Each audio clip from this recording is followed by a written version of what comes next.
तेद्य योगः प्रोक्तः पुरातनः भक्तोऽसि मे सखा चेति रहस्यं हित उदत्तमम्।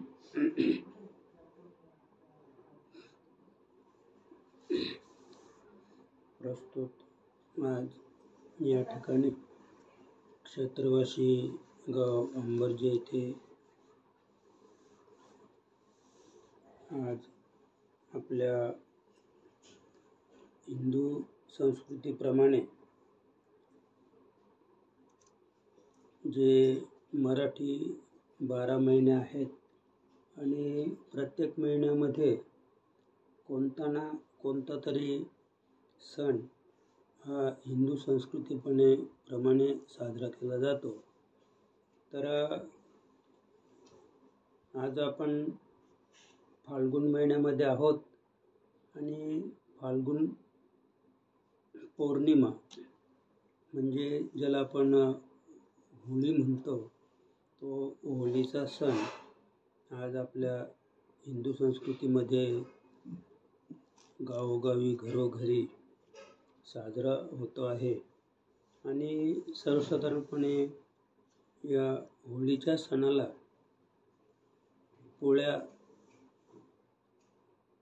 हा एक जवळजवळ 80% एक पदार्थ आणि घरोघरी केला जातो। आणि त्याचं महत्त्वाचं कारण म्हणजे शेतकरी हा आपल्या शेतामध्ये पूर्वी हरभरे वगैरे पेरायचा आणि ह्यावेळेला त्याची काढणी झालेली असते आणि मग त्या हरभऱ्याची डाळ करून त्या डाळीपासून पोळ्या बनवायच्या आणि तो आनंद आपण आतापर्यंत कमीत कमी शेतकरी राजा तरी साजरा करत आला। तर आपण होळी हा जो सण आहे, तर या सणाची एक आख्यायिका आहे की भक्त प्रल्हाद हा म्हणजे हिरण्यकश्यपूच्या पोटी जन्माला आला। कुळी कन्यापुत्र होती जे सात्विक, तयाचा हरिख वाटे देवा। तर हिरण्यकश्यपूची पत्नी कयाधू ती अतिशय सुंदर आणि रूपवान होती।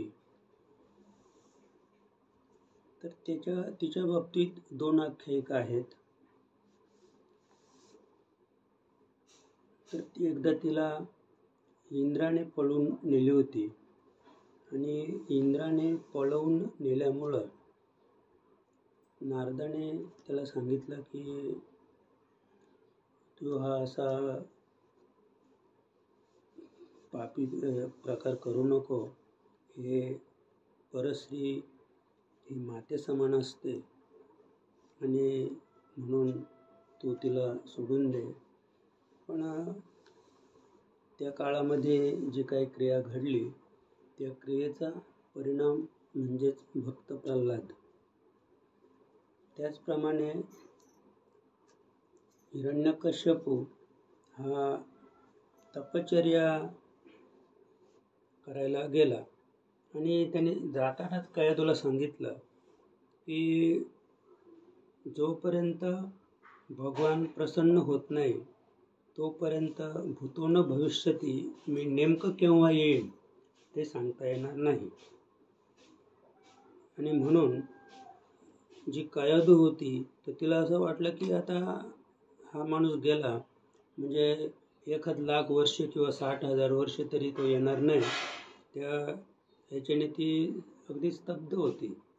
पण हिरण्यकश्यपू अतिशय दुर्गम अशा वनामध्ये, निर्मनुष्य अशा वनामध्ये गेला आणि एका वडाच्या म्हणा किंवा पिंपळाच्या झाडाखाली त्या झाडाला टेका देऊन तपश्चर्याला बसला की अगदी भगवान प्रसन्न होईपर्यंत त्याला तपश्चर्या करायची होती।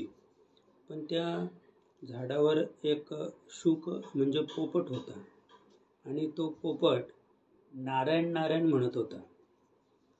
तर निर्मनुष्य याचा अर्थ असा का जिथे पशु पक्षी किंवा कीटक, मुंगी काहीच नाही. त्याला निर्मनुष्य शब्द वापरलेला आहे शास्त्राने. निर्मनुष्य म्हणजे माणसं नाहीत असं नाही, तर पशुपक्ष्यासहित, किड्या मुंग्यांसहित कुठल्याच प्रकारचा जीव ज्या ठिकाणी नाही त्याला निर्मनुष्य असा शब्द आहे. आणि तिथे जाऊन तो बसला. पण हा जो पोपट होता तो नारायण नारायण म्हणायचा आणि त्याच्यामुळं त्याला एक उद्रेक निर्माण झाला की मी या ठिकाणी आलो पण हे स्थान योग्य नाही. म्हणून तो तसाच अगदी क्रोधाच्या भरामध्येच रागानेच तो घरी आला. आणि घरी आल्यानंतर मग पत्नीने विचारलं की आपण तर बोलले होते की भगवान प्रसन्न होईपर्यंत मी येणार नाही, पण तुम्ही तात्काळ लगेच आले, तर असं कोणतं विघ्न ओढवलं की तुम्ही तात्काळ घरी आले? तेव्हा त्यांनी सांगितलं की मी ज्या ठिकाणी नामस्मरणाला किंवा समाधीस्थित अवस्थेमध्ये भगवान प्रसन्न करण्यासाठी जी तपश्चर्या करत होतो तिथे पोपटाने मला सतावलं. मग तो काय करायचा पोपट? तर त्याने सांगितलं की तो नारायण नारायण म्हणायचा. असं मग ती एकदा झालं, पुन्हा विचारलं का आले तुम्ही घरी? मग पुन्हा तो सांगायचा की तिथे पोपट होता तो नारायण नारायण म्हणायचा.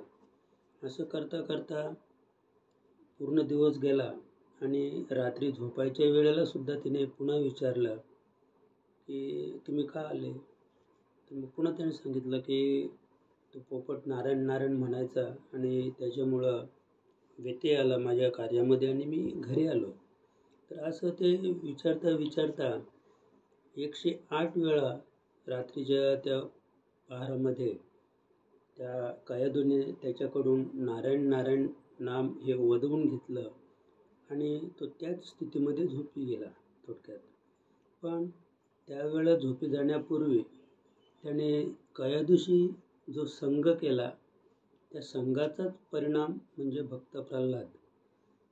म्हणजे तो नारायण नारायण म्हणतच त्याने श्रीसंग केल्यामुळं त्याचा जो अनुवंशिकता ती निर्माण झाली आणि त्याच्यामुळं हा प्रल्हाद नावाचा एक धर्मात्मा कयादूच्या पोटी जन्माला आला.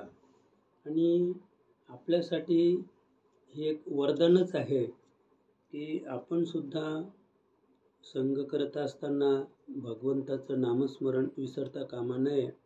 आणि नामस्मरण करत असताना संग घडला तर त्याचा जो परिणाम आहे तो अति शुभ परिणाम होईल की भक्त प्रल्हादासारखा पुत्र किंवा पुत्री जन्माला आल्याशिवाय राहणार नाही. हा एक महत्त्वाचा भाग आहे. आणि म्हणून भक्त प्रल्हाद कयादूच्या पोटी जन्माला आला. तसंच आता हिरण्यकश्यपूची जी बहीण होती तिचं नाव होतं होलिका.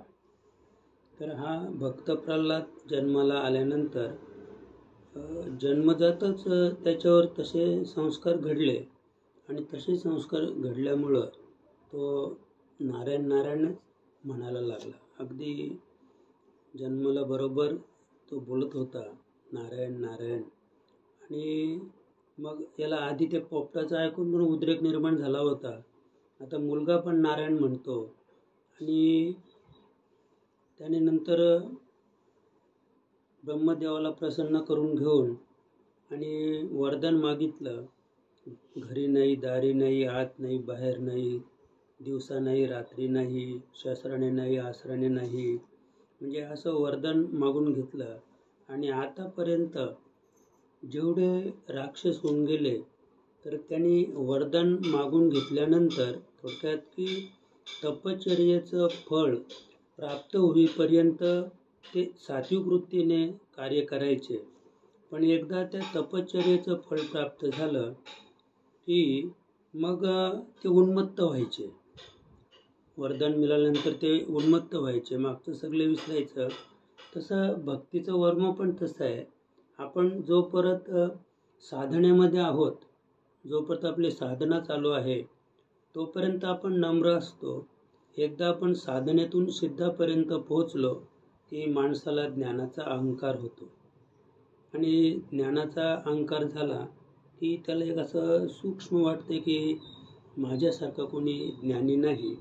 आणि जेव्हा आपल्या अंतःकरणाचा भाव असा होईल का मीच एक ज्ञानी आहे, तर त्याच्यात आपण समजायचं की आपल्या अंतःकरणाचा भाव मी ज्ञानी आहे असा झाला असेल तर तेच त्याचं शुद्ध अज्ञान आहे. असं आहे. म्हणजे खरं अज्ञान ते आहे की मी ज्ञानी आहे असं आहे. आणि खरा ज्ञानी तो आहे की मी अज्ञानी आहे, ज्याचा असा अंतःकरणाचा भाव आहे की मीच एक लहान आहे, मी अज्ञान आहे. म्हणजे अज्ञान आहे अशी ज्याची पूर्ण धारणा आहे तो खरा ज्ञानी आहे असं आहे. आणि ही वृत्ती बांधणं म्हणजे अतिशय कठीण आहे.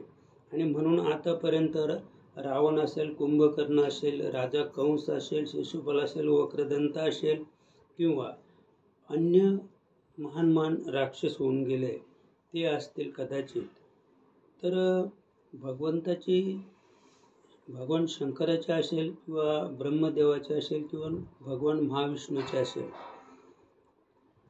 त्यांनी ज्यांची सेवा केली, तपश्चर्या केली, आराधना केली आणि ती फलश्रुती प्राप्त झाल्यानंतर ते उन्मत्त झाले आणि उन्मत्त होऊन देवांशीच वैर करू लागले.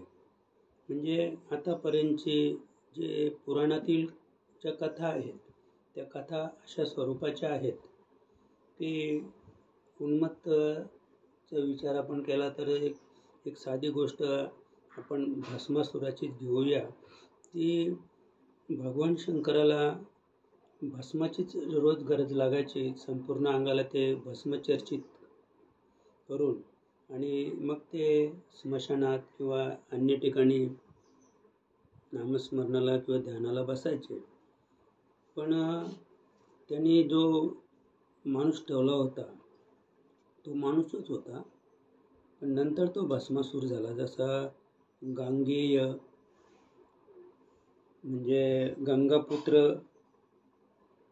हा ज्याला भीष्म आपण म्हणून ओळखतो, तर त्यांनी जी नंतर आपल्या पित्यासाठी जी प्रतिज्ञा केली ती प्रतिज्ञा इतकी कठोर होती की तिलाच भीष्म प्रतिज्ञा असं नामाभिधान पुढे पडलं. आणि त्यांनी ही अशी भीष्म प्रतिज्ञा बापाच्या सुखासाठी अजन्म ब्रह्मचारी राहीन ही जी त्याने प्रतिज्ञा केली त्या प्रतिज्ञेमुळं त्याला भीष्म हे नाव पडलं. आता पण तशी काही माणसं आहेत, लोक त्याला भीष्म म्हणतात, पण ते चुकीचं आहे. म्हणजे आज असं कोणीच नाही आहे की बापासाठी किंवा बापाच्या सुखासाठी प्रतिज्ञा करेल असा आज कुठलाच मानव या जगामध्ये उपलब्ध नाही. तर राक्षस हा भस्मासूर तर तो रोज जाऊन चित्ताभस्म आणायचा कुठून पण. गावात नाही मिळालं तर शेजारच्या गावात जायचा. दररोज माणूस कुठे ना कुठे मरायचाच. पण एक वेळ त्याला ते चिताभस्म भेटलंच नाही. आणि न भेटल्यामुळं मग त्या दिवशी भगवान शंकराला ते भस्म अंगाला न लावल्यामुळं त्याच्या अंगाचा दाह अतिशय वाढला. आणि मग ते विचार करायला लागले की जर नेहमीच असं घडायला लागलं तर मग काय करायचं. आणि म्हणून मग ती एक त्या व्यक्तीनेच म्हणजे त्या माणसानेच ती युक्ती सांगितली की तुम्ही मला असं वरदान द्या की मी ज्याच्या मस्तकावर हात ठेवीन तो भस्म होईल आणि मग मला जास्त वनवन फिरायला लागणार नाही. म्हणजे असं. आणि तो वरदान घेतल्यानंतर त्याने जो कोणी समोर जवळ भेटेल त्याच्या मस्तकावर हात ठेवायचा आणि त्याचं भस्म झालं की ते आणून द्यायचा. असं करता करता मला फक्त एवढंच सांगायचं आहे का हे जे त्याला ज्ञान झालं तर त्या ज्ञानामुळे त्याचा अहंकार वाढला. अहंकारामुळे त्याला वाटलं की माझ्यासारखं कोणीच नाही. आणि तो अभिमान झाल्यानंतर ती एक अभिमान म्हणजे ती कुबुद्धी आहे. ती कुबुद्धी त्याला सुचली. आणि मग एकदा भगवान शंकर कैलासात बसले असताना त्याच्या बाजूला अर्धांगी पार्वती होती.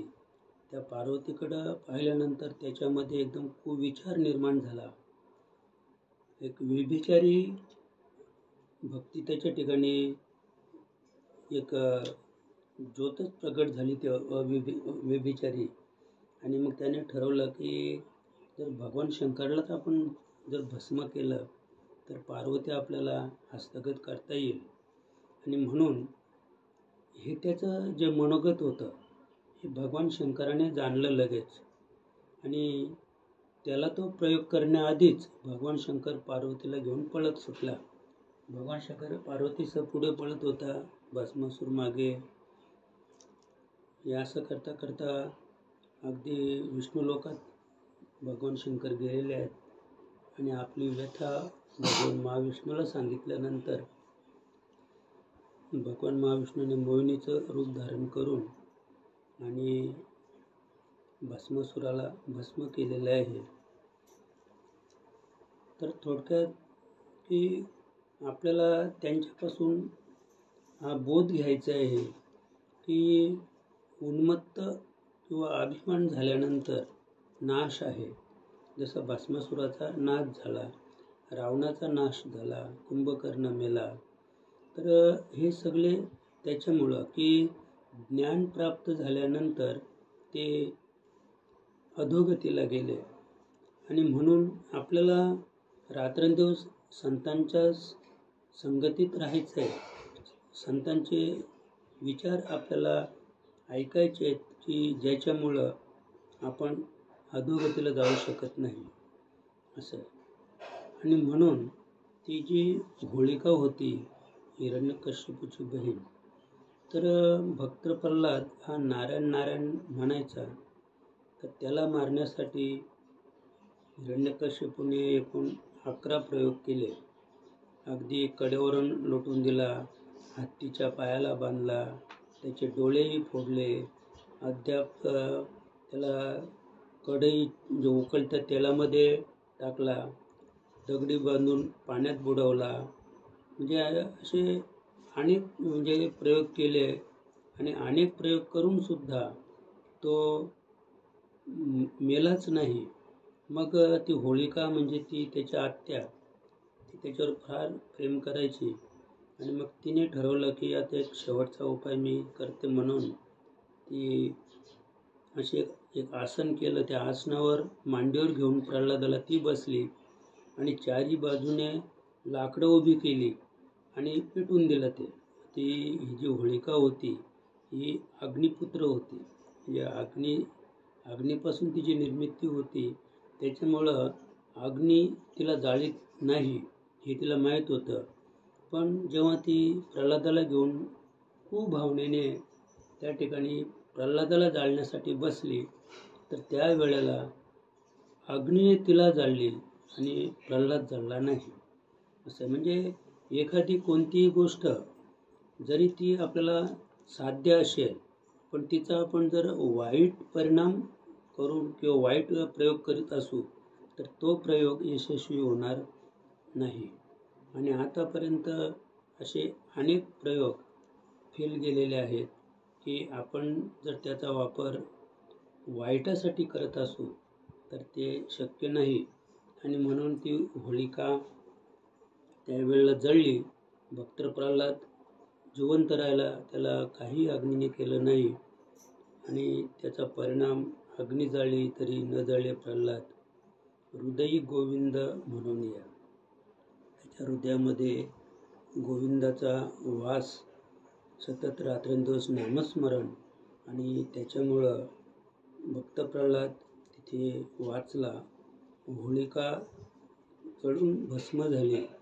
आणि मग तेव्हापासून होळी नावाचा जो सण आहे तो तेव्हापासून साजरा व्हायला लागला असं आहे. आणि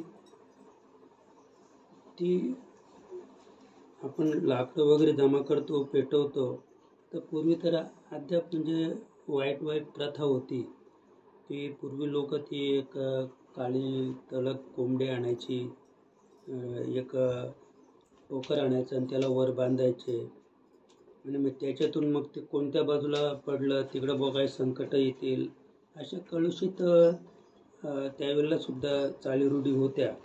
पण आता या सुधारित काळामध्ये जवळजवळ माळकऱ्यांची वारकऱ्यांची संख्या वाढली आणि ती प्रथा बंद पडली असं म्हणायला हरकत नाही.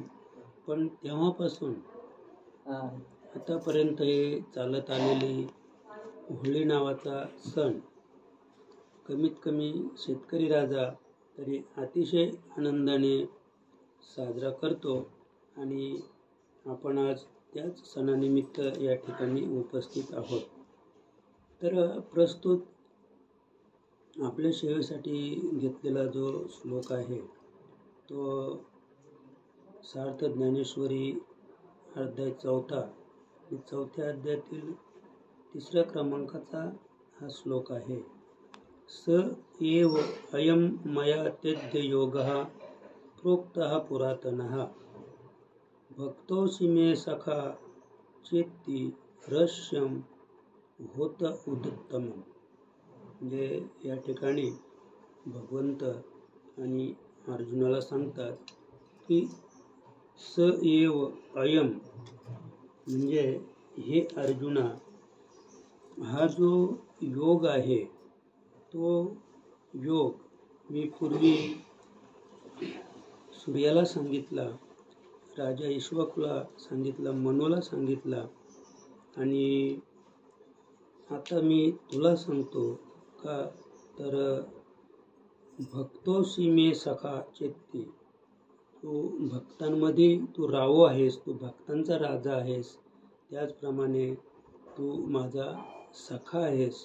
कारण अर्जुनाने नवविधा भक्तीपैकी सख्य नावाची जी भक्ती होती ती अर्जुनाने केली आणि सख्य नावाची भक्ती अर्जुनाने केल्यामुळं भगवंत प्रसन्न झाला आणि जे मी वसुदेव देवकीला दिले नाही, जे नंद यशोदेला दिले नाही, ते अर्जुना मी तो योग अतिशय प्रोक्तः पुरातन म्हणजे अतिशय पुरातन हा जो योग आहे, थोडक्यात अनादी काळापासून चालत आलेलं हे गुह्य ब्रह्मबीज तेद्य योगः प्रोक्तः पुरातनः भक्तोऽसि मे सखा, या भक्तांमध्ये तू माझा खरा सखा आहेस. अगदी म्हणजे प्रेमाचं प्रतीक तू अर्जुना आहेस. आणि म्हणून हे जे गुह्य रहस्य आहे चेती रहस्य म्हणजे अतिशय जे गुह्य रहस्य म्हणजे नाम, थोडक्यात की असं जे गुह्य रहस्य नाम आहे ते मी तुला या ठिकाणी प्राप्त करून दिलेलं आहे. म्हणजे हे जे नाम आहे, मी नेहमी सांगतो की पृथ्वीचं मोल केलं तरी नामाच्या एका उच्चाराबरोबर सुद्धा तिचं मोल नाही आहे. असं आहे, म्हणजे इतकं नाम श्रेष्ठ आहे.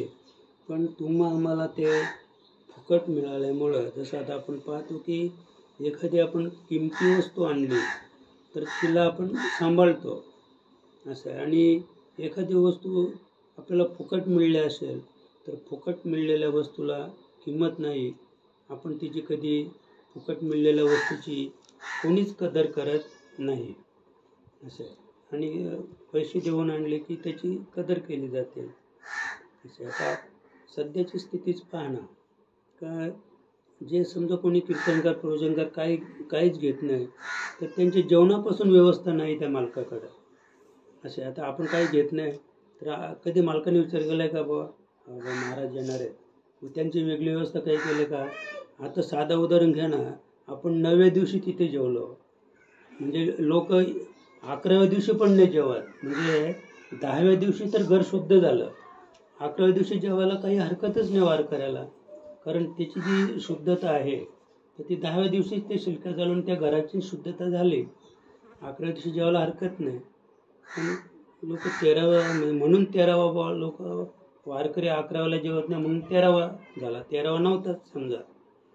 आता 13व्याला पण काही जेवत नाही समजा, नाही जेवायचं बा आपलं उत्तर कार्यामध्ये. उत्तर कार्य म्हणजे एक प्रकारचं ते अपशकुनच आहे. म्हणजे जसं म्हणजे अगदी एक सूतकच आहे ते, सुटकीच अन्न आहे ते, त्या ठिकाणी दुःखाचंच अन्न आहे, म्हणून काही लोक नाही सहन करत. आता आपण तिथे 9व्या दिवशी समजा आपण जेवलो, आता आपलं तसं काहीच नाही. नामधारकाच्या बाबतीत माऊली सांगायची की तुम्ही प्रेताला पाठ लावून जेवा. प्रेत जरी असेल तरी प्रेताला पाठ लावून जेवा. पण नाम म्हणजे हे सांगताना माऊलीचं एक उद्दिष्ट होता की नामाला एवढी किंमत द्या. असं आहे, नामस्मरणाला एवढी किंमत द्या. तर आपण किंमत कुणाला देतो? जेवायचं नाही तिथे, तिकडे 10 दिवस चहा नाही घ्यायचा.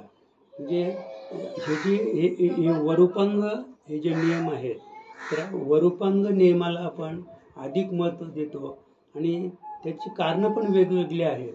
जेव्हा तुम्ही या वरूपांग नियमाला अधिक महत्त्व देता तेव्हा तुमच्या ठिकाणी देह अहंकार गेलेला नाही. देहाचा अहंकार आपल्या ठिकाणी आहे. पुन्हा समाज काय म्हणेल असं, म्हणजे ती एक मानसिक भीती आपल्या ठिकाणी. बुवा आपण तिथे जेवलो तर लोक काय बोलतील. किंवा कीर्तनकर सुद्धा जेवला त्या ठिकाणी, असं आहे. किंवा प्रवचनकार जेवला, किंवा ती जी वारकरी मंडळी ती कुशाल जेवली, असं आहे. म्हणून आपण जे त्याचं मूळ पाहिलं तर मूळ काहीच नाही. तुम्ही विचारा, जे जेवत नाही त्यांना विचारा काय जेवत नाही, त्याचं उत्तर तो सांगू शकत नाही, त्याच्याकडे उत्तर नाहीच. पण तुम करते आहे, हम करते आहे. बाबा सांगायचे की थोडा थोडा फेर पडता आहे, असं आहे. बाबा कधीच हा प्रश्न कधी उपस्थितच केला नाही की आपल्याला तिथे जेवायचं नाही म्हणून. तुम्ही पहिल्या दिवसापासून जरी जेवले, उलट त्या ठिकाणी शुद्धच, म्हणजे जे समजा ज्या ठिकाणी प्रेत म्हणजे माणूस मेला तर कमीत कमी 13 दिवस तरी त्या घरात कशी शुद्धता आहे. पहिली गोष्ट ही आहे की प्रेत घरातून काढल्याबरोबरच ते घर स्वच्छ केलं जात आहे. आता लाद्या आल्या ती गोष्ट वेगळी, पण पूर्वीच्या काळामध्ये प्रेत बाहेर काढल्याबरोबर शेण आणूनच ठेवलेलं आहे. लगेच ते घर सारवून एकदम साफ चुलीसहित चूल सारवलं जाते, सगळं घर सारवून स्वच्छ केलं जात आहे. पाणी नवीन, ते आधीचं पाणी पण पडताळून टाकायचं, नवीन पाणी आणायचं. सगळ्या गोष्टी तिथे शुद्ध त्यात पहिल्या दिवसापासूनच आहेत. प्रेत बाहेर काढल्यापासून तर अगदी उत्तर कार्य होईपर्यंत.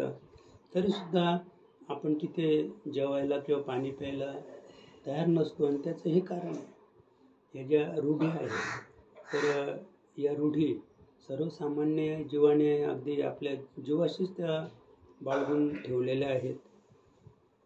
आणि म्हणून अगदी आपण कोणत्याही गोष्टीचा विचार करायचा झाला तर नामाला अधिक महत्त्व दिलं पाहिजे. म्हणजे तीर्थयात्रा किंवा कीर्तन, प्रवचन, हरिपाठ किंवा अन्य काही धार्मिक कृत्ये, सत्यनारायणची पूजा, तर ह्या सगळ्या गोष्टी नामापुढे गौण आहेत. जेव्हा तुम्ही नामाला अधिक महत्त्व द्याल, नामच श्रेष्ठ आहे अशी पूर्ण आपल्या मनाची धारणा होईल, त्यावेळेला या बाकीच्या ज्या गोष्टी आहेत त्या गौण आहेत. तुम्ही कुठेही जेवा, कुठेही पाणी प्या, पण म्हणजे आता कुठेही जेवा म्हणजे जिथे प्रेत म्हणजे मृत्यू वगैरे झाले त्या ठिकाणी जेवलं तरी चालेल. पण इतर समजा एखादं मांसाहारी घर आहे अतिशय, तर त्या घरामध्ये आपण पाणी पिणं किंवा अन्नग्रहण करणं, तर त्याचा परिणाम आपल्या शरीरावर झाल्याशिवाय राहणार नाही. आणि त्याचे सुद्धा, आणि म्हणून पुराणामध्ये ज्या कथा आहेत,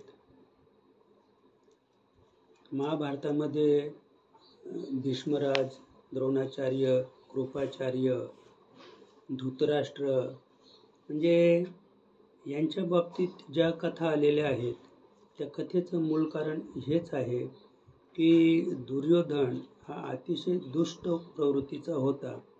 आणि अतिशय दुष्ट प्रवृत्तीच्या राजाचं अन्न खाल्ल्यामुळं भीष्मराजाला पण मान खाली घालावी लागली. म्हणजे थोडक्यात की त्याचा परिणाम त्या शरीरावर झाला आणि भीष्मराजा हा अपमानित झाला. आणि नुसता अपमानित नाही तर त्याला शरपंजरी राहावं लागलं, पडावं लागलं.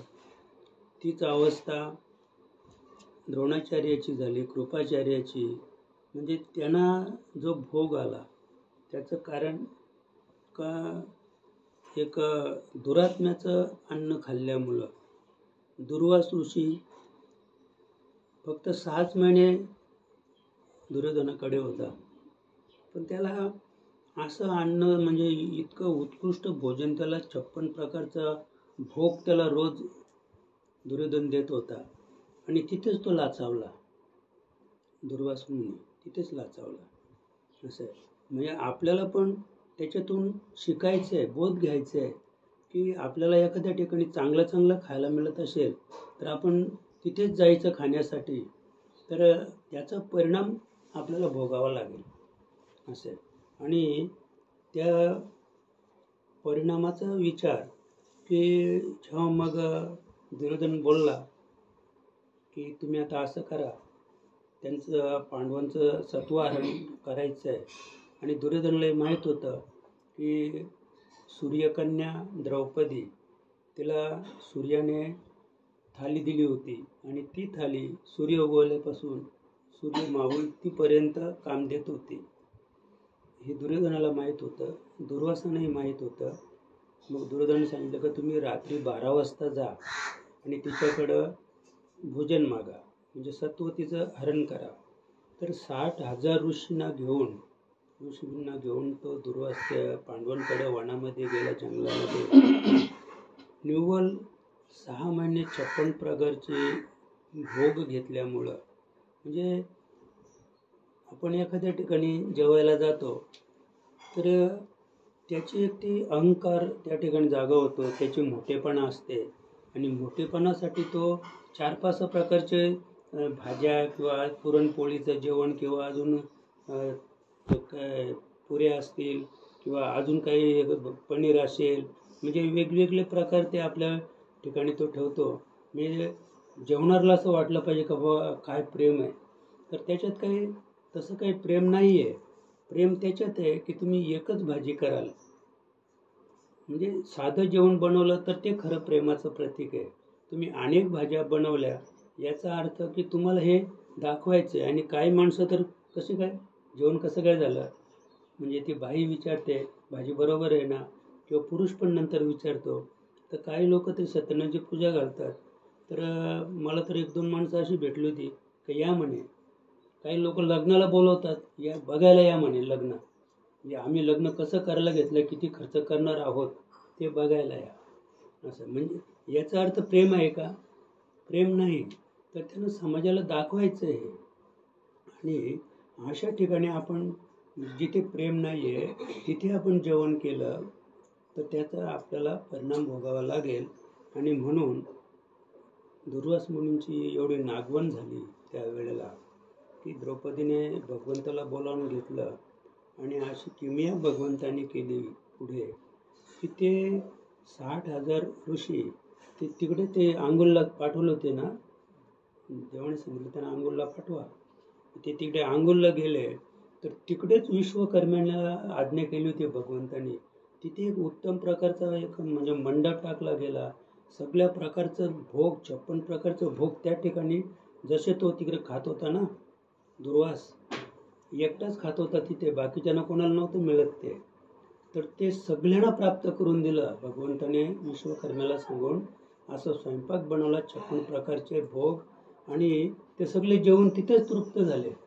आणि जेवून तृप्त झाल्यावर मग भगवान श्रीकृष्णाने भीमाला पाठवलं की त्या इतका वेळ झाला, बोलून आणते ना जेवायला. भीम जेव्हा बोलवायला गेला तेव्हा दुर्वासाने सांगितलं की आम्ही तर जेवून तृप्त झालो. म्हणजे दुर्वासाला असं वाटलं की हे पांडवांनी सगळं म्हणजे मंडप तयार करून स्वयंपाक पाणी सगळं करून आम्हाला जेवायला घातलं. वास्तविक ही सगळी माया होती. असं हे मायेने सगळं त्या ठिकाणी घडवून आणलं. मला हे सांगायचं आहे की अशा प्रकारे आपण कुठेही अन्न खाल्लं, कुठेही पाणी पिलो, कुठेही कुणालाही वश झालो आपण, तर मायेमुळं मग अशी आपली नागवण, म्हणजे त्यांची इतकी नागवण झाली का काहींना उलट्या झाल्या, काहींना संडास लागली. म्हणजे एवढं खाल्लं त्यांनी, म्हणजे बनवलंच होतं असं की ते खातच राहिले, त्याने म्हणजे ते भानावरच नाही राहिले. एवढं खाल्लं की खाऊन संपल्यानंतर उलट्या व्हायला लागल्या, काहींना संडास लागली. म्हणजे ही काय झाली, त्यांची नागवणच झाली, दुर्दशा झाली. कशामुळं? तर वाईटाचं अन्न खाल्ल्यामुळं असं आहे. आणि म्हणून आपण कुठेही खाल्लं तरी ते चालणार नाही. म्हणजे अगदी अलीकडचं कटाक्ष आपल्याला पाहायचं असेल तर रामदास स्वामींच्या बाबतीत तर अद्याप म्हणजे इतकं कटाक्ष आहे की त्यांना पण दोन चोर होते, ते नेहमी चोऱ्या करायचे. तर त्यांनी एकदा कीर्तनात ऐकलं किंवा आपल्या जीवनात जर पाप झालं तर पाप धुवून काढायचं असेल, पाप नष्ट करायचं असेल तर साधूला भोजन घालायचं असं आहे. मग त्यांनी विचार केला कोण साधू आहे, कोण साधू आहे, तपास घेतला तर सज्जनगडावर रामदास स्वामी होते. मग जाऊन त्यांना आमंत्रण केलं, त्याच्यासाठी एक कार्य ठेवलं, सत्यनारायणची पूजा ठेवली आणि रामदास स्वामींना आमंत्रित केलं. तर रामदास स्वामींना पण आनंद झाला. त्यानं कोण समजा कोण बोलवतं, साधूला कोण बोलवतो? माणसं मोठ्यानंच बोलवतात, जे श्रीमंत आहेत, जे कोट्याधीश आहेत, अशा लोकांनाच. कुठलीही व्यक्ती पहा, मी नेहमी सांगतो की जो गरीबातला गरीब माणूस आहे तो आधी कोणाला आमंत्रण करतो? श्रीमंताला. ज्याने आपल्याला आयुष्यात कधी विचारलं नाही त्याला बोलावतो आणि तो माणूस आला का लगेच आले म्हणजे किती त्या माणसाला आनंद होतात. आपण कधी अनेक ठिकाणी आपला असा कटू अनुभव आला, अरे ज्याची आई मेले त्याला काही दुःख नाही का? ज्याची बायको मेले त्याला दुःख नाही का? भाव मेलाय त्याचं दुःख नाही. जर तिथे आमदार आला, कदाचित तो माजी आमदार आल्यावर तर आणखी समजा माजी आमदार येतो, काय सत्ता नाही त्याच्याकडं, पण तो आल्यानंतर हा बायको मेल्याचं सगळं दुःख विसरतो, त्याच्याच मागं लागतो. या बसा त्यानं पोचवलं पण गावाच्या बाहेर जातो, जसं काहीतरी वरातच चाललं याची असं आहे. म्हणजे अनेक ठिकाणी रामदास मी पाहिलं ना, का काय माणसाच्या ठिकाणी धारणा आहे, काय भावना आहे देव जाणे. अरे एवढी तुम्ही दुःखी आहात, म्हणून तो बसायला आलाय, तो बसेल, त्याची व्यवस्था का करता तुम्ही? त्यांना पोचवायला गावाच्या बाहेर जायची तुम्हाला काय गरज आहे? तो तुम्हाला तिथेच निरोप घेऊन तुम्हाला हात जोडून तो निघून जाणार आहे. पण हा बात तर त्याला पोचवायला गावाच्या बाहेर, ज्याची बायको मेले किंवा बाप मेले, आई मेले, अशी व्यक्तीसुद्धा, म्हणजे अशी माणसं पाहिल्यानंतर दुःख विसरतात असं आहे. बरं, मग त्याचं कोणी मरू दे, आमदाराची बायको मरू दे, जातो मी, तुम्हाला तो म्हणजे डोळ्याने सुद्धा संकेत करणार नाही की बसा म्हणून. तुम्हाला असेल गरज तर बसा, नाहीतर तुम्ही उठून गेले तरी पण तो तुम्हाला विचारणार नाही का चालले का काय, एक विषय. पण आपल्या ठिकाणी तो भ्रम आहे आणि भ्रमामुळे फार आपली सामाजिक जी स्थिती आहे ती कोलमडलेली आहे. आणि म्हणून हे रामदास स्वामी कोण बोलत नाही म्हणून चला भाऊ आपल्याला आमंत्रण आहे, काय गेले ते. तर तिथे जेवण झाल्यानंतर तशी व्यवस्था होती, कारण ते चोरच होते आणि त्यांना पाप चालन करायचं होतं, पाप घालवायचं होतं, म्हणून अशी व्यवस्था केली होती की चांदीचं ताट, सोन्याची वाटी, पाणी प्यायला वगैरे, म्हणजे फार सुंदर व्यवस्था स्वामींची केली होती. आणि मग स्वामींना पण ते पाहिल्यानंतर आनंदच झाला असेल, व काय आपली व्यवस्था आहे, वेगळी व्यवस्था होती ती. आणि मग जेवण केल्यानंतर हात धुवायला तो तांब्या सोन्याचा लोटा घेऊन गेले आणि हात धुतल्याबरोबर तो सोन्याचा तांब्या त्या काय याच्यात टाकला झोळीमध्ये. तसेच ते मी पुन्हा निरोप पण घ्यायला नाही आले का मी जातो म्हणून सांगायला आले, तर पुन्हा तो सोन्याची वस्तू होती याच्यात टाकलेली आहे, तसेच निघून गेले. पण ते होते रामदास स्वामी. म्हणजे आपल्यासारखा तो सामान्य जीव नव्हता, असं देव स्वरूपाला प्राप्त झालेला तो जीव होता. तो जसा म्हणजे आपल्या सज्जनगडाकडे जसा तो प्रवास करायला लागला, तर जसा सज्जनगड जवळ येऊ लागला तसा तो जीव देवात्मा विचार करायला लागला की अरे म्हणजे माझ्या मनाने हे का घेतलं, चोरी करायचं असं आहे. आणि जेव्हा ते सज्जनगडावर पोहोचले, ती झोळी खाली ठेवली आणि मग त्याने विचार केला की आपण याचा तपास लावला पाहिजे की माझं मन असं का झालं, मी चोरी करायला का धजलं, त्याचं कारण त्याने शोधलं असं. आता आपण सुद्धा एखादी वाईट कृत्य करतो, आपल्याला त्याच्यातून हा बोध घ्यायचा आहे की कोणतंही वाईट कृत्य केल्यानंतर आपल्या हातून हे का घडलं, आपल्या मनाने असं का घेतलं, तर त्याचं कारण आपण जर शोधलं तर आपण निश्चित सुधारल्याशिवाय राहणार नाहीत. आणि म्हणून रामदास स्वामी साधारण 4 वाजेपर्यंत पोचले होते तिथे. तर अगदी उजाडापर्यंत ते पुन्हा तिथे परत आले आणि त्यांना त्या दोघा भावांना विचारलं की आपला व्यवसाय काय आहे. मग त्यांनी सांगितलं प्रांजलपणे की आमचा व्यवसाय आहे चोरी करणे. आणि मग तुम्ही मला का आमंत्रित केलं. तर म्हणे आम्ही एका कीर्तनात एका साधूचं वाक्य ऐकलं होतं की पापक्षालन करायचं असेल तर साधूला जेवायला घरी बोलवा आणि म्हणून तुम्हाला आम्ही बोलवतो. मग ठीक आहे म्हणे, हा तुमचा सोन्याचा तांब्या घ्या आणि आता मी निघतो. मी तो तांब्या सोन्याचा दिला. ते स्वतः आले आणि तेव्हापासून म्हणजे मी हे अर्जुन का सांगतो तर शिष्याकडे सुद्धा पुन्हा जेवण नाही केलं. कारण आता आजची स्थिती आपण पाहिली तर मालकरी म्हटला की आपण भारावून जातो, हा मालकरीत. पण मालकरी किती खोटा आहे, मालकरी किती लबाड आहे. आणि आता सध्याच्या आजच्या कलियुगाच्या स्थितीमध्ये तुमचं कोणतंही म्हणजे दुरीत आहे ते जर लपवायचं असेल तर एकमेव उपाय आहे माळ, तुळशीची माळ.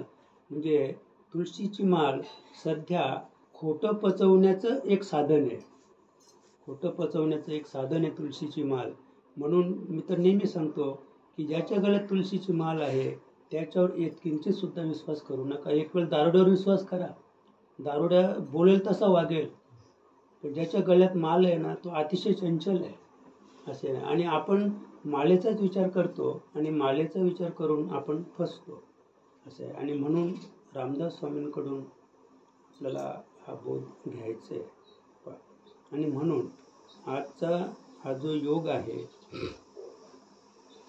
की भगवंत अर्जुनाला सांगतात की अर्जुना तू माझा सखा आहेस, प्रिय आहेस आणि म्हणून तुला मी हा योग सांगतो. आणि हा जो योग आहे म्हणजे हे गुह्य बीज आहे, हे जे रहस्य शब्द आहे तर हे रहस्य म्हणजे हे जगाचं रहस्य आहे, विश्वाचं रहस्य आहे. हे तुम्हाला एका कोणाची मालकी हक्काचं रहस्य नाही, तर या रहस्यामध्ये संपूर्ण विश्व सामावलेलं आहे. संपूर्ण जीवजंतू त्याच्यामध्येच राहतात, त्याच्यामध्ये बागडतात. असं हे जे रहस्य आहे ते रहस्य या ठिकाणी 4थ्या अध्यायाच्या 3ऱ्या श्लोकातून भगवंताने अर्जुनाला प्रगट करून सांगितलेलं आहे. स एव अयम मया तेध्या योगा प्रोक्तः पुरातनः. भगवंत सांगतात की हा अतिशय पुरातन काळातील योग म्हणजे युज धातूपासून निर्माण झालेला योग म्हणजे जोडणे असं आहे. म्हणजे थोडक्यात की जीव म्हणजे हा आत्म्याला जोडायचा आहे आणि आत्म्याच्या संगतीने परमात्म्यापर्यंत आपल्याला पोचायचं आहे, तद्रूपता प्राप्त करून घ्यायची आहे. म्हणून त्याला योग शब्द आहे. योग म्हणजे देवाशी जोडणं असं आहे. मग देवाशी काय जोडायचं आहे, हे शरीर देवाशी जोडता येईल का आपल्याला? नाही. तर तो जीव आहे तो आपल्याला आत्म्याशी आत्मरूप करून घ्यायचा आहे. म्हणून म्हणजे हे जेव्हा आपण करू त्याला योग म्हणतात. आता आपला पण योग फार उत्तम आला. म्हणजे काय तर ते मुलीवाले हो म्हटले, आपल्या मुलाला त्या मुलीवाले हो म्हटले. बघ काय योग असं. आता हा काय योग आहे का? म्हणजे त्याला योग नाही, तो अयोग आहे असं आहे. म्हणजे त्याच्यातून काही सुखाची प्राप्ती होणार आहे असं नाही. उलट दुःखाला तेव्हा सुरुवात होते की ज्या दिवशी आपलं शुभमंगल सावधान ज्या दिवशी होत आहे, म्हणजे आपण दुःखाचीच पायरी चढून बोल्यावर जातो. आणि त्या दिवसापासून तो मुलगा असेल किंवा ती मुलगी असेल त्या दिवसापासून कटू अनुभव यायला सुरुवात होते असं. लगेच तो मुलगा पण एक मनाने ठरवतो की आता जरा आई माझ्याशी वेगळीच वागायला लागली, किंवा आईबापाला वाटतं आहे का लग्न केल्यापासून जरा पोराची बुद्धी बदलली असं आहे. म्हणजे ते कटू अनुभव यायला सुरुवात होते आणि आपल्याला वाटतं की आपण सुखाच्या बोल्यावर उभे आहोत असं आहे. पण सुख तिथेच संपलं की ज्या दिवशी आपले दोनाचे 4 हात झाले असं आहे. तर म्हणजे तो योग नाही आहे. आपल्याला हे सांगायचं आहे की गीतेमध्ये योग शब्द जो वापरला तो योग तो आहे की तो भगवंताशी एकरूप होण्याचं जे साधन आहे ते साधन म्हणजे योग असं. आणि ते साधन या ठिकाणी भगवंत अर्जुनाला सांगतात की हे अर्जुना, म्हणजे हे मी कधीच कोणाला दिलेलं नाही आहे, फक्त 4च लोकांना दिलं. आईवडिलांना सुद्धा दिलं नाही, ज्याने माझं पालनपोषण केलं त्यांनाही दिलं नाही, ते मी तुला देतो. आणि असं हे जगाचं रहस्य भगवंताने अर्जुनाला सांगितलं. तोची हा आजी आता तुझं प्रति कुंती सुता, सांगितला मी तत्वता भ्रांती न करे. असं म्हणजे हे जे अंतिम रहस्य जे आहे जगाचं, तर ते रहस्य बिनबुडाचं आहे, त्याला कोणत्याच प्रकारचा आधार नाही आहे. दुसरी गोष्ट तर ते वृत्तीशून्य आहे, म्हणजे जिथे विचाराची नक्षी न लगे, जिथे विचार संपला, जिथे बुद्धी पदार्पण करू शकत नाही, जिथे आपल्या डोळ्याची धाव तिथपर्यंत पोचू शकत नाही, आपला जो हात आहे तो तिथपर्यंत कार्य करू शकत नाही, म्हणजे अशी जी क्रिया आहे, असं जे बीज आहे, म्हणजे हे जे वर्म आहे, हा जो योग आहे, तर भगवंत अर्जुनाला सांगतात की तोची हा अजय आता, म्हणजे हा जो योग मी सूर्याला, ईश्वरला, मनुला सांगितला, किंवा जो योग मी वसुदेव देवकीला सांगितला नाही, नंद यशोदेला सांगितला नाही, तोची तो आता, म्हणजे तो योग, ते जगाचं गुह्य रहस्य मी तुझं प्रति कुंती सुता, हे अर्जुना मी तुला सांगितलं. आम्ही तत्वता, म्हणजे हे मी तुला सांगितलं ना, आता तू काय कर, भ्रांती न करी, म्हणजे कोणत्याही प्रकारचा भ्रम किंवा कोणत्याही प्रकारची शंका किंवा कोणत्याही प्रकारचा या बाबतीत तू संशय घेऊ नको असं. कारण ते वस्तू तशी आहे की त्या ठिकाणी माणूस लवकर स्थिर होईल असं नाही, त्याला त्या ठिकाणी संशय निर्माण होतो, भ्रांती निर्माण होते, भ्रम तयार होतो, आणि भ्रमामुळं त्या अवस्थेला गेलेला साधकसुद्धा भ्रमामुळं पाठीमागे येतो, मागे येतो. आणि अशी अनेक उदाहरणं आहेत. आणि म्हणून या ठिकाणी आर्जवून भगवंत अर्जुनाला सांगतात की भ्रांती न करी, तुला मी हा योग सांगितलेला आहे, हे जगाचं रहस्य मी तुझ्या पुढं मांडलेलं आहे, पण आता अर्जुना तू हे विश्वासाने ग्रहण कर, कोणत्याही प्रकारची मनामध्ये भ्रम किंवा भ्रांती बाळगू नको. आणि मग ही तू भ्रांती करू नको हे सांगण्यासाठी, म्हणजे अद्याप ते किती महत्त्वाचं सांगतात पहा. हे जीवीचे निजगुज काय सांगतात अर्जुनाला, म्हणजे भगवंत इथे एवढा प्रसन्न झालेला आहे की भगवंताला शंकाही आहे की कदाचित अर्जुनाला भ्रांती होईलच, अर्जुन ती शंका घेईलच असं आहे. म्हणजे अर्जुन शंका घेईल म्हणून अगदी म्हणजे शब्दावर सांगतात ते, हे जीवीचे निजगुज, हे अर्जुना तुला आता मी जे हे रहस्य सांगितलं ना, हे माझ्या जीवीचं निजगुज, म्हणजे मी हे कुणालाच कधीच सांगू शकत नाही, इतकं हे गुह्य आहे, श्रेष्ठ आहे असं आहे. आणि परी केवी राखो तुझ, जे पढेशी तू मज म्हणून या. किती म्हणजे सुंदर या ठिकाणी ही जी ओवी इतकी सुंदर वापरलेली आहे की हे माझं जीवीचं गुज आहे. म्हणजे जीवीचं गुज तर थोडक्यात की एखादा पुरुष आहे तर तो पुरुष आपल्या स्त्रीला पण नाही सांगू शकत, जी जीवीचं गुज आहे. किंवा स्त्रीच्या ठिकाणी सुद्धा ही भावना असेल, तिच्या जीवीचं काही गुज असेल, लग्नापूर्वीचं काही गुज असेल, तर ते सुद्धा ती आपल्या पतीला सांगू शकत नाही. समजा एक आपण साधं उदाहरण घेऊया की आईवडिलांनी असं ठरवलं होतं की बाई तुझं लग्न झालं तर ही बिल्डिंग तुझ्या नवऱ्याला देऊन टाकीन. म्हणजे असं आईबापाचं ते मुलीला सांगत होते बुवा, तर ही बिल्डिंग देऊनच टाकू आपण तुलाच, म्हणजे तुझ्या नवऱ्याला तुझ्या नावा करून टाकू.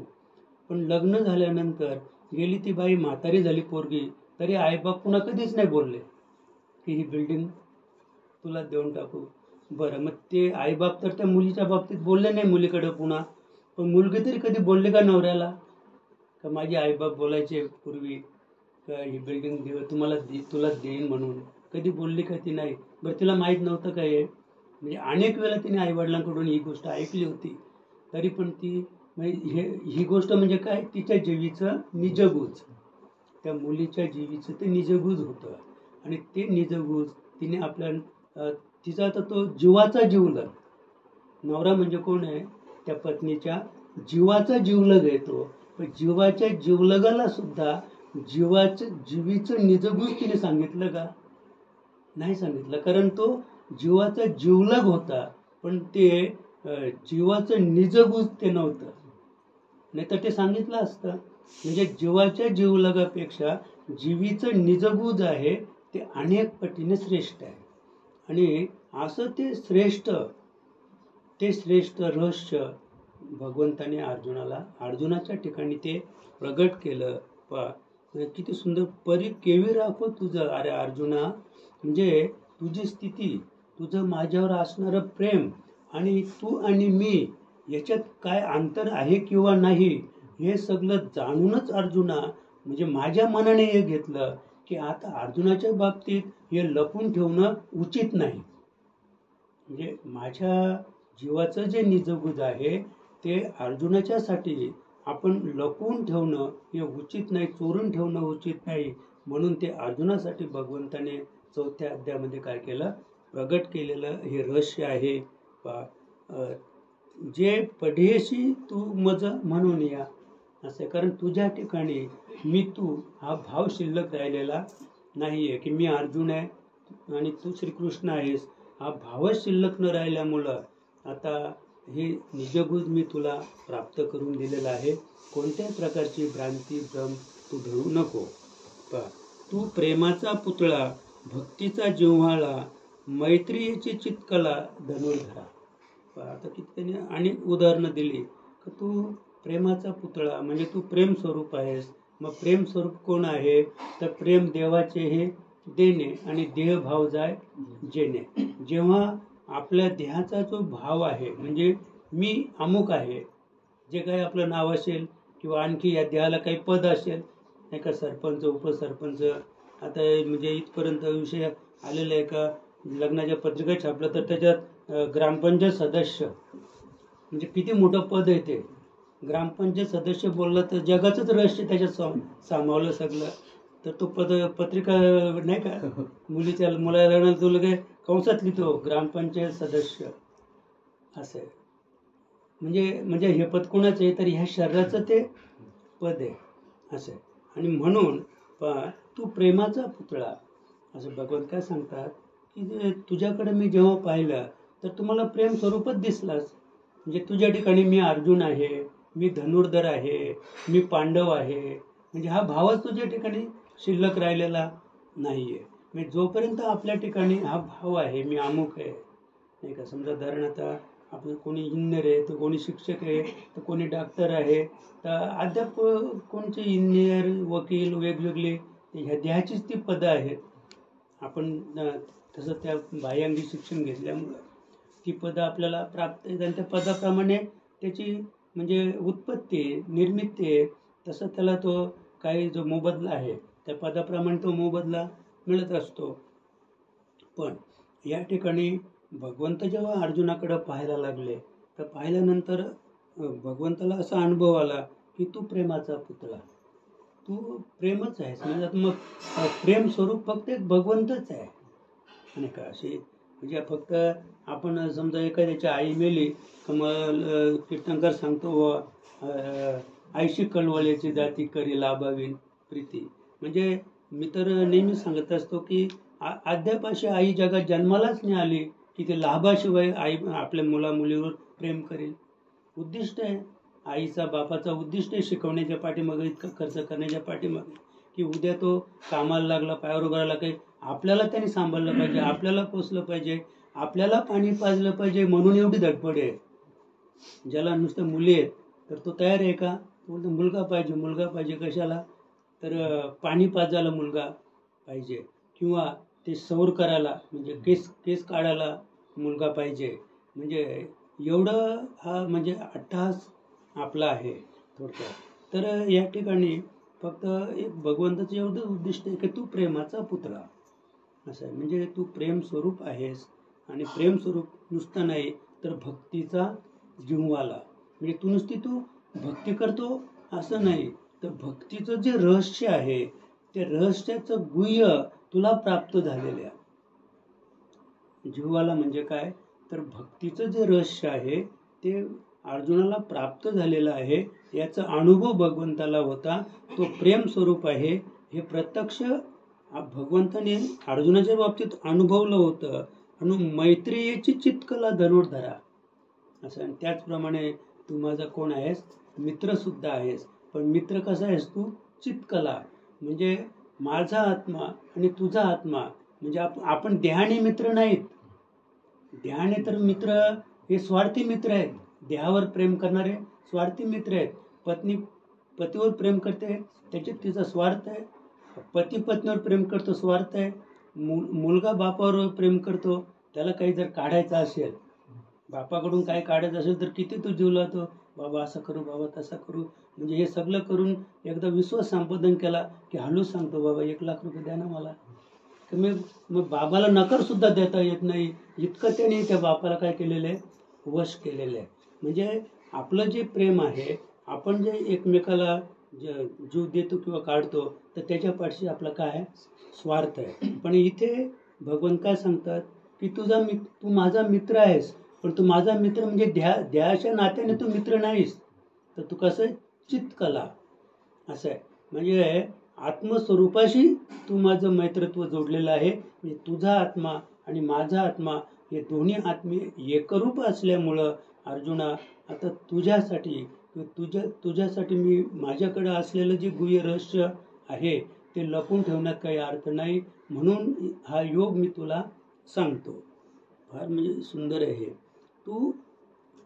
तू अनुसंगाचं ठावो, आता तुझं काय वंचू जावो, जरी संग्राम रूढ आहो झालो आम्ही. काय सांगितलं की अशा पद्धतीने तुझा आत्मा आणि माझा आत्मा हे दोन्ही एकरूप असल्यामुळं तू अनुसंगाचा ठावो असं. आता आपण अनुसंग म्हणजे थोडक्यात की आपण जी साधना करतो ती साधना अथपासून इथेपर्यंत आपल्याला घेऊन जायचे, आणि अथपासून इथेपर्यंत नेण्याचं जे साधन आहे ते साध्यापर्यंत पोचवण्यासाठी जी क्रिया आहे त्या क्रियेला अनुसंग हा शब्द आहे. पण त्या अनुसंगाचा ठाव म्हणजे आपल्याला त्याचा ठाव घ्यायचा आहे, त्या सिद्धापर्यंत आपल्याला पोचायचं आहे. म्हणजे भगवंताला इथे हे नमूद करायचं आहे की हे अर्जुना, तू त्या साधन मार्गाने तिथपर्यंत पोचलेला आहेस. तो ठाव तुला प्राप्त झालेला आहे. मग आता तुझं काय वंचू जावं, त्या तिथपर्यंत तू पोचलेला आहेस. तुला आता फक्त मला आठवण करून द्यायची आहे. समजा आपण अंबरजेला आपल्याला यायचं आहे, पण बोर्ड नाही आहे कुठेच, अंबरजे नावाचं बोर्ड नाही आहे. तो आलेला आहे, गावामध्ये आलेला आहे, तो इकडे तिकडे बघतो सुद्धा. आता आपण सुद्धा बघा, नवीन कुठं रस्त्याने चाललो तर एखाद्या गावाला उतरायचे, बसमध्ये बसलेलो आहोत किंवा तुमचं स्वतःचं जरी वाहन असेल तरी आपण काय करतो, बोर्ड पाहत जातो. रस्त्याला कुठं बोर्ड आहे का, त्या गावाचा बोर्ड. तर तसं म्हणजे आता तो त्या गावाला पोचलेला आहे. कोण, अर्जुन. त्याने तो ठाव घेतलेला आहे, पण तो आता तिथे पाहतो. पण त्याला जो ठाव लागलेला आहे ते ठावाचं रहस्य त्याला प्राप्त झालेलं नाही, पोचलेला आहे तो तिथे. पण नेमकं हाच का तो गाव, म्हणजे त्याच्यासाठी आपल्याला आता विचारावं लागेल का हे अंबरचेच आहे का. म्हणजे हे त्यांनी केव्हा विचारलं, त्याला कुठेच बोर्ड नाही दिसलं तेव्हा विचारलं की हे अंबरचे गाव आहे का. तर तसं अर्जुनाला विचारावं नाही लागलं. म्हणजे अर्जुन त्या गावाला पोचलेला आहे. तिथे तो पोचल्यानंतर मग आता तुझं काय वंचू जावं, म्हणजे भगवंताने स्वतःच सांगायला सुरुवात केली का तो अंबरजेला आला, हेच ते गाव, म्हणजे हे माझं वसतिस्थान आहे, मी याच गावात राहतो, ह्याच गावाचं नाव अंबरजे आहे, असं भगवंत अर्जुनाला स्वतःच सांगू लागला, त्याने न चौकशी करता. असं आहे. कारण म्हणजे थोडक्यात की मला वाटतं भगवंत वेशीवरच उभा असेल. म्हणजे भगवंताने म्हणजे आता याला आमंत्रण केले असंही नाही, हा स्वतःच तिथपर्यंत पोचणार आहे. पण अर्जुन येणार आहे याची त्याला चाहूल लागल्यामुळं तो स्वतःच वेशीवर येऊन उभा राहिलेला आहे भगवंत. आणि अर्जुन तिथे पोचल्यानंतर लगेच भगवंताने सांगितलं, या या या तुम्ही आले अंबरजाला. असं म्हणजे काय प्रेम असेल ते स्वतःहूनच हे भगवंताने त्याला सांगितलेलं आहे. अरे जरी संग्रामारूढ हो झालो आम्ही, जरी आपण कुठे कुरुक्षेत्रावर आहोत, अगदी युद्ध सुरू आहे, युद्धाच्या तयारीत आपण आहोत, हे सगळं जरी आहे तरी हे सगळं विसरून मी तुला हे माझं जीवीचं निज गुह्य आहे ते मी तुला इथे कुरुक्षेत्रावर मी प्रगट करून सांगतो. म्हणजे एवढी भगवंताला अर्जुनाच्या बाबतीत घाई झाली होती सांगण्यासाठी, एवढी घाई झाली होती. म्हणजे इतके ते एकरूप होते. तरी नावेक हे जावो नाही, तरी नावेक हे सहावे, गजा बज्जई न धरावे, परी तुझे अज्ञानत्व हरावे लागे आधी. या ठिकाणी भगवंताने अर्जुनाला सांगण्यासाठी एवढी घाई का केली, तर आता पुढे संग्राम आपल्याला करायचे. तुकोबांची मी सुंदरप्रमाणे रात्रंदिवस आम्हा युद्धाचा प्रसंग, अंतर्बाह्य जग आणि मन, असे म्हणजे आपल्याला मनाशी संग्राम करायचे आणि जगाशी सुद्धा संग्राम करायचे. आणि जगाशी मनाशी दोघांशी संग्राम करताना आपल्याला समानता पण राखायची. मी समतेविषयी पण आपण तुमचे सुद्धा ढळता कामा नये. आणि म्हणून तरी नावेक हे सहावे, गजा बज्जई न धरावे, परी तुझ्या अज्ञानत्व हरावे लागे आधी. म्हणजे जरी आता तो तिथपर्यंत पोहोचलेला आहे, म्हणजे आपण जरी त्या स्थितीपर्यंत सिद्धावस्थेपर्यंत पोहोचलो तरी आपलं म्हणजे अज्ञान गेलेलंच आहे असं नाही. म्हणजे सूक्ष्म रूपाने अज्ञान त्या ज्ञानाबरोबर आहेच असं आहे. कारण आता प्रकाश आहे, सूर्य उगवल्यामुळं प्रकाश झालेला आहे. आता प्रकाश झाल्यामुळं असं काही भाग आहे का वेगळा की अंधार सगळा तिथे जाऊन एकवटला आहे. कुठे जरी समजा सूर्य उगवला की अंधार जाऊन कुठल्या तरी एखाद्या डोळीमध्ये किंवा एखाद्या याच्यात कपारीत जाऊन कुठे गुहेमध्ये जाऊन बसलेलं आहे, की सूर्य मावळलं की मग तो बाहेर येतो, तर तसं काही नाही आहे. तर अंधार जो आहे, तर अंधार हा म्हणजे अजन्म स्थितीमध्ये आहे, त्याला जन्मही नाही आणि मृत्यूसुद्धा नाही. कारण तो फक्त काय करतो, आपलं कार्य बदलतो. आता अंधारच प्रकाश रूप झालेलं आहे. अंधाराने काय केलं, प्रकाशाचं रूप घेतलं. सांगा तुम्ही आता त्याला काय कमी आहे. म्हणजे प्रकाश रूप झाला तो अंधार. सूर्य मावळला की मग जो प्रकाश आहे तो प्रकाश अंधाराचं रूप घेतो. ते दोघे कसे आहेत, दोघे एक रूप आहेत. प्रकाश आणि अंधार ते एकाच नाण्याच्या दोन्ही बाजू आहेत. आता सध्या समजा थोडक्यात की प्रकाश आपण ही छापाचीच बाजू घेऊया समजा, तर एकदा सूर्य उगवला की जो अंधार आहे तो छापाच्या बाजूने येतो आणि दोघे एकरूप होतात. सूर्य मावळला की जो प्रकाश छापाच्या बाजूने तो काट्याच्या बाजूला जातो, म्हणजे तो अंधाराचं रूप घेतो. त्याच्यामुळे ते दोघे कसे आहेत, दोघे एकरूप आहेत. त्यांच्या दोघांच्या ठिकाणी द्वैत अजिबात नाही. आणि द्वैत जर असतं तर त्याला लपावंच लागलं असतं कुठेतरी, किंवा कर्मधर्म संयोगाने. आता कलियुग आहे, कलियुगामध्ये अंधाराने प्रकाशावर मात केली असती, अंधाराने प्रकाशावर मात केली असते. आता आपण पाहतो की जगात किती अज्ञान माजलेले आहे असं. मग थोडक्यात की हे कलियुग आहे, कलियुगामध्ये अज्ञानाने ज्ञानावर मात केलेली आहे आणि आज आपण ती पाहतो. आणि ही जी मात आहे, तर आता मग भ्रम कसा आहे, लोक सुधारली, प्रत्येक गावात 10-20 मालकरी आहेत. पण ते लोक मालकरी झाली, पण मालकरी झाल्यानंतर समजा आता इथे आपली 20 लोकांची संघटना झाली की मी पहिला आपण निर्णय घेतला आपल्याला जागा घ्यायची आहे, पंढरपूरला आळंदीला जागा घ्यायची. मी हा परमार्थ आहे आपला, आपला मालकऱ्यांचा परमार्थाला सुरुवात इथे होते की आपल्याला जागा घ्यायची आहे. मग वर्गणी काढा, ते बुकं छापा, म्हणजे मूळ परमार्थ गेला बाजूला. आणि मग आपला हाच परमार्थ इथे सुरू झाला. तो थोडाफार सुरू झाला की लगेच आपल्याला भारत यात्रा करायची आहे, भारत भ्रमण, चला 20-22 हजार रुपये काढा लगेच.